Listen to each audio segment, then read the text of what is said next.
Hai, ketemu lagi dengan saya Ramayanti Alfian Rusid. Kali ini saya akan menjawab pertanyaan perihal bolehkah mengadopsi anak remaja. Ini saya akan bahas dari latar belakang antara lain bidang pendidikan saya, hukum dan psikologi. Aturan adopsi anak di Indonesia adalah sebagai berikut. Pertama, usia anak yang boleh diadopsi. Tidak ada batasan usia yang jelas dalam undang-undang tentang adopsi. Kemudian, ada pertimbangan utama adalah kepentingan yang terbaik bagi anak. Kemudian, adopsi anak remaja dapat dilakukan namun harus memperhatikan aspek psikologis dan sosial dari anak tersebut. Aturan dan pasal-pasalnya adalah sebagai berikut.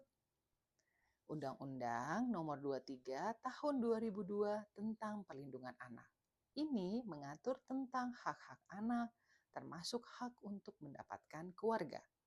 Kemudian Undang-Undang Nomor 1 Tahun 74 tentang Perkawinan. Ini mengatur tentang adopsi anak, termasuk persyaratan bagi calon orang tua angkat.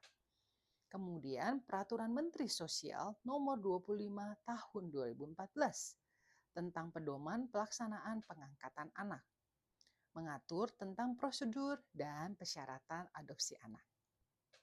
Persyaratan adopsi anak berusia remaja adalah sebagai berikut.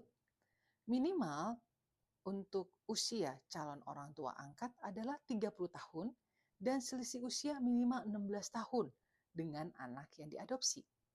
Kemudian, calon orang tua angkat harus sudah menikah minimal 5 tahun. Kemudian, harus jelas bagaimana motivasi dari calon orang tua angkat dan juga bagaimana kesiapannya untuk mengadopsi anak remaja, termasuk memahami kebutuhan dan tantangannya.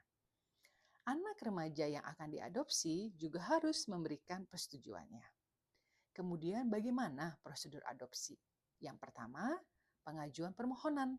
Calon orang tua angkat mengajukan permohonan kepada pengadilan negeri setempat. Pengadilan akan memeriksa dan memverifikasi persyaratan dan motivasi calon orang tua angkat. Kemudian, pengadilan akan mengadakan sidang untuk memutuskan apakah permohonan adopsi dapat dikabulkan. Jika permohonan dikabulkan, pengadilan akan mengeluarkan putusan tentang adopsi. Kemudian disahkan oleh Kementerian Sosial. Sebagai catatan, proses adopsi anak remaja dapat lebih kompleks dan membutuhkan waktu yang lebih lama dibandingkan dengan adopsi anak balita. Penting untuk melibatkan anak remaja dalam proses adopsi dan memastikan bahwa mereka memahami hak dan kewajibannya. Adopsi anak remaja di Indonesia diperbolehkan, namun harus memenuhi persyaratan dan prosedur yang telah ditetapkan. Penting untuk mempertimbangkan aspek psikologis dan sosial anak remaja dan melibatkan mereka dalam proses adopsi tersebut. Demikian penjelasan saya. Terima kasih telah mengikuti atau melihat konten saya. Anda orang-orang hebat, kita pasti ketemu lagi. Salam Ramayanti Alfian Rusid.